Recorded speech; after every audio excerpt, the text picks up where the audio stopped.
L'africanisme est confronté. Bonjour à vous pour commencer, et bonjour à tous les téléspectateurs et téléspectatrices qui nous regarderont.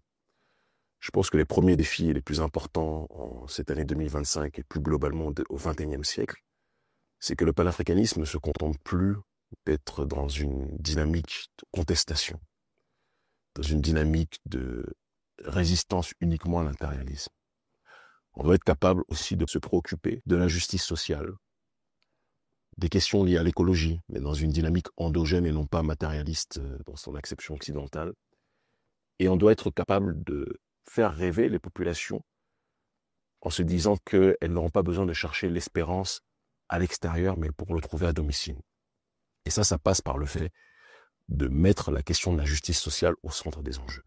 Écoutez, je pars du principe qu'il est important que les dirigeants que sont le président Patrice Talon et le président Alassane Ouattara sachent qu'il y a une partie de la classe politique qui est exclue aujourd'hui, qui n'acceptera pas ces exclusions.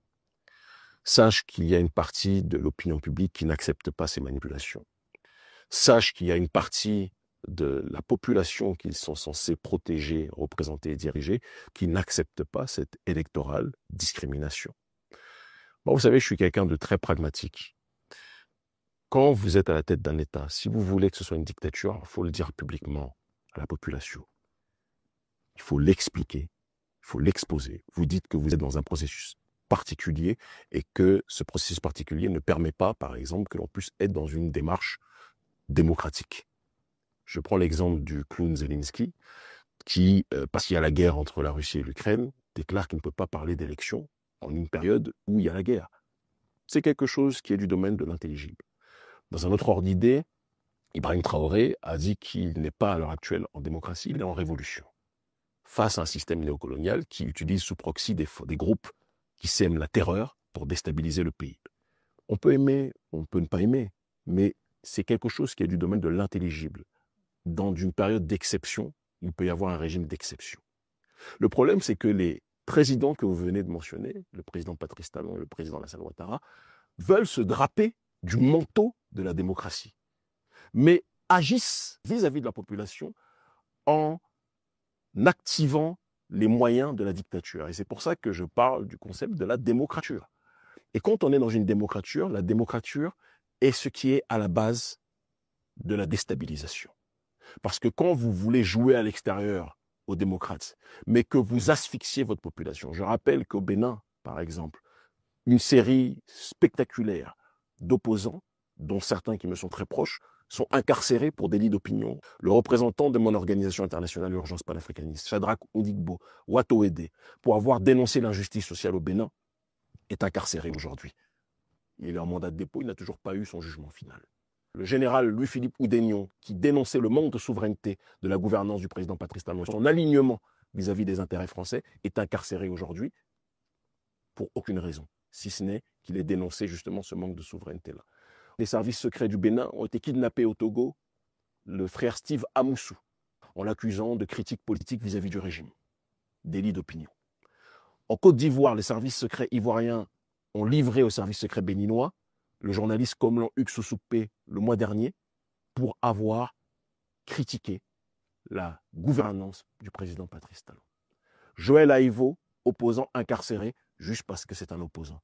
Rekia Madougou, incarcéré juste parce que c'est une opposante. Et le gouvernement béninois se présente dans le même temps comme un gouvernement qui est dans une dynamique démocratique. C'est quelque chose qui ne va pas. Et donc, quand on est maintenant, via le code électoral que le président Patrice Talon est en train de vicier, dans une démarche de vouloir exclure 80% de la classe politique, empêcher 80% de pouvoir candidater au présidentiel, qu'est-ce que vous pensez que cela crée quand on exclut quelqu'un, quand on exclut des gens? Eh bien, vous donnez la volonté à ces gens de se constituer leur propre puissance et de faire entendre leur voix. Et il faut que le président Patrice Talon sache qu'il a beaucoup d'adversaires, beaucoup d'ennemis. Il a des alliés puissants, en l'occurrence ses alliés qui sont les forces néocoloniales, et notamment le gouvernement français, avec l'armée française qui le back-up de manière structurelle. Il y a eu aussi un gros financement de l'ambassade de France qui a été fourni à la HAC, qui est le système de régulation audiovisuelle du pays pour lutter contre les discours, entre guillemets, anti-français. Ce ne sont pas des discours anti-français, ce sont des discours anti-néocoloniaux. Donc il y a aujourd'hui une amplification des moyens du régime pour réprimer toute force discordante. Moi qui vous parle, depuis que j'ai pris position en dénonçant les liens entre le président Patrice Talon et la France-Afrique.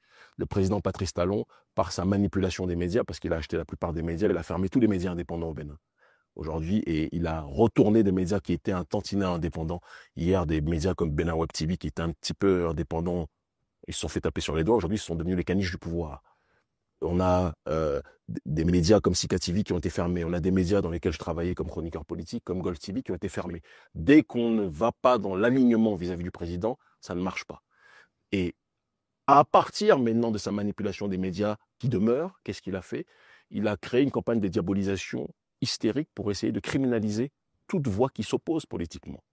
Et donc, quand moi j'ai dénoncé les liens entre le gouvernement béninois et la France-Afrique, qu'est-ce qui s'est passé? Le président Patrice Talon m'a présenté comme un ennemi de la nation. Parce qu'il faut s'en convaincre. Il n'y a pas un autre objectif à l'activisme, soi-disant, de M. Kami Seba que de provoquer des troubles au Bénin, provoquer la déstabilisation de notre pays. Je ne suis pas un ennemi de la nation. Je suis un ennemi du système néocolonial. Et ça me fait penser un petit peu, comparaison n'est pas raison, sachant que je méprise profondément De Gaulle, mais quand De Gaulle dénonçait les liens entre le général, le maréchal Pétain et l'Allemagne nazie, le maréchal Pétain a déclaré que De Gaulle était un apatride, était un ennemi de la nation. De Gaulle n'était pas un ennemi de la nation, il était un ennemi de la collaboration entre la France et l'Allemagne nazie. Eh bien moi, je ne suis pas un ennemi de mon pays, mais je suis un ennemi du lien et de la relation de subordination entre le président Patrice Talon et la France-Afrique. On observe C'est une méthodologie qui n'est pas nouvelle. Celui qui a inauguré ce processus-là, c'est Paul Kagame, le génocidaire du côté du Kivu. Kagame a été le premier à faire venir des influenceurs pour communiquer sur la marque Rwanda, pour faire la propagande sur la beauté du Rwanda, sur la beauté des infrastructures, sur la beauté de la gestion du régime du président Paul Kagame.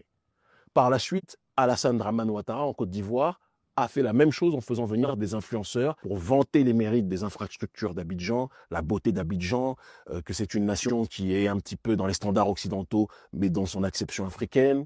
Et donc, lors de la Cannes, par exemple, on a vu toutes les influenceuses et tous les influenceurs venir et faire la promotion de la marque Côte d'Ivoire.